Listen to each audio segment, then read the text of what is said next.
फिर भी हम ये चाहते हैं कि दुनिया का कोई घर कभी बर्बाद ना हो, खूब उन्नति की ओर आगे बढ़े, खूब बढ़े, खूब तरक्की करे, खूब वैभवपति हो, खूब आनंद में जियो, इतने मस्त होकर जिंदगी जियो। ये मनुष्य की देह दूसरी बार नहीं मिलने वाली है, क्योंकि अगला जन्म तुम सोच के बैठे हो कि वापिस मुझे मनुष्य का मिल जाएगा, बरहानपुर में जन्म मिल जाएगा, मैं वापिस वहीं की वहीं जन्म ले लूंगी। तो जी बिल्कुल भूल जा। तूने दिन भर फालतू की बात करी है, केवल व्यर्थ की बात करी है, तो अगला जन्म तेरा मेंढक का होगा, ये निश्चित है, पक्का है। और दिन भर तूने चुपचाप एक दूसरे की बात सुनते रहे, इसने क्या बोला, उसने क्या बोला, उसने क्या बोला, तो अगला जन्म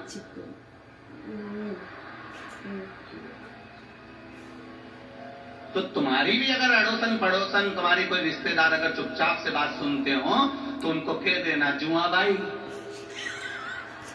कदे आई। जो व्यर्थ की बात तुम्हारे यहाँ मिलने आए और दूसरे की बुराई कर रहे हैं, तुम्हारे यहाँ मिलने आए और दूसरे की निंदा कर रहे हैं, तुम्हारे यहाँ मिलने आए शंकर जी की निंदा में लग गए, शिव पुराण की निंदा में लग गए, भगवान के भजन की निंदा में लग गए, तो कह देना, ये मेंढक की लुगाई, अगला जन्म तेरा मेंढक का होने वाला। बड़ा कठिन है, बड़ा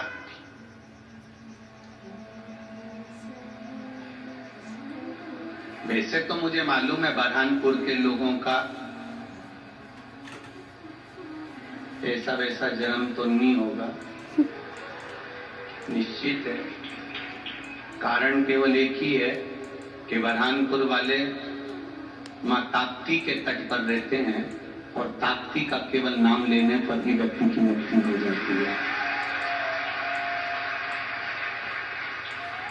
केवल मां ताप्ती का नाम उच्चारण किया, मुंह से बोला ताप्ती, इतने में तो कभी कभी ऐसा होता है, किसी किसी के घर में ऐसा सेंसर लगा होता है, सेंसर ऐसा दरवाजा खोलने के लिए, उसमें अब तुम ताला नहीं लगता, उसमें सेंसर लगा है। तो हमने तो इंदौर में देखा ऐसा सेंसर लगा होता है, वहां वो थम लगाते हैं, कोई कुछ लगाता है, कोई कुछ लगाता है, एक इतना बड़ा सेंसर लगा था। वो सेंसर में हमारे जो जजमान थे, हमको जब घर लेकर गए तो उन्होंने तुरंत उस सेंसर के आगे अपना मुंह करा, अब मुंह करा तो ताला नहीं खुला, तो ताले को प्रतिदिन बदल देते थे, प्रतिदिन।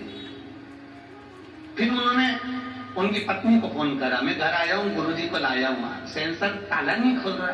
तो पत्नी ने कहा, जीवान चिड़ा। अब उसने मुंह आगे करा, उसने ऐसा करा, खुल गया, ताला खुल गया। तो तुम्हें तो कुछ चिढ़ाने की जरूरत ही नहीं है, बस एक बार बोलना है, ताप्ती माता की, और जैसे ही बोले ताप्ती की जय, उतनी देर में तो बैकुंठ का दरवाजा खुल गया, अंदर प्रवेश मिल गया। हमने थम लगाया, न जीवन चिढ़ाई, न कुछ, अपने आप बस मेरे भगवान का भजन है ही ऐसा, मेरी शिव की भक्ति है ही ऐसी, जिसने एक लोटा जल चढ़ाया है, समझ लेना कि तुमने अभी से थम लगाया है, और थम लगाया मतलब प्रवेश हो गया है। एक पत्र आया है बड़ा सुंदर, देखिए।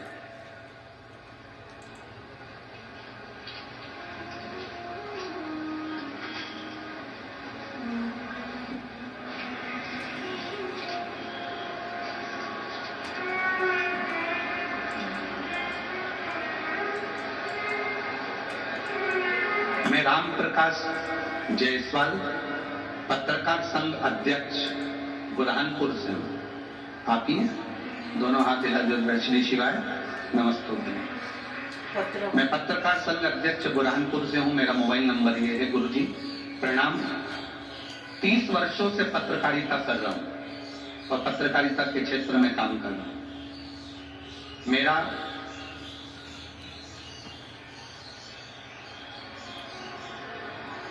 निजवेद दुर्गा प्रसाद जायसवाल, महाराष्ट्र धारणी, जिसे जन्म से मेरी बेटी को, नातिन को जन्म से स्किन की प्रॉब्लम है।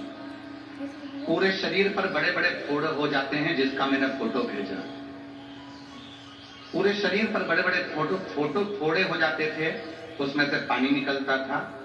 पूरा इलाज बरहानपुर में भी कराया, अमरावती में कराया, इंदौर में कराया, जगह जगह पर उसका इलाज करवाया, पर उसके शरीर को आराम नहीं मिला। गुरुदेव, हम लोग पत्रकारिता करते हैं, 10 लोगों से मिलते हैं, इतनी जल्दी हमारा विश्वास कहीं जागृत नहीं होता। गुरुजी, शरीर के फोटो मैंने लगाए हैं मेरी नातिन के, जिसके शरीर पर पूरे फोड़े ही फोड़े हो रहे हैं। गुरुदेव, चर्म रोग हो गया था, बड़े तकलीफ में थे पूरे घर के लोग। बेटी है और बेटी का ऐसा जीवन ठीक नहीं।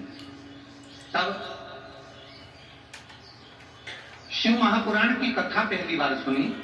उसमें आपने सुंदर वर्णन किया था कि गोबरी, गाय के गोबर जब सूख जाए, उसका जो कंडा हो, उसकी गोबरी हो, वो सूखने के बाद उसको जलाएं, जलाकर उसकी राख तैयार करें, उसको छान लें, छान के पीठ पर भस्म के रूप में चढ़ाकर उसको लेकर शरीर पर लगाकर आधे घंटे बाद स्नान कर लें।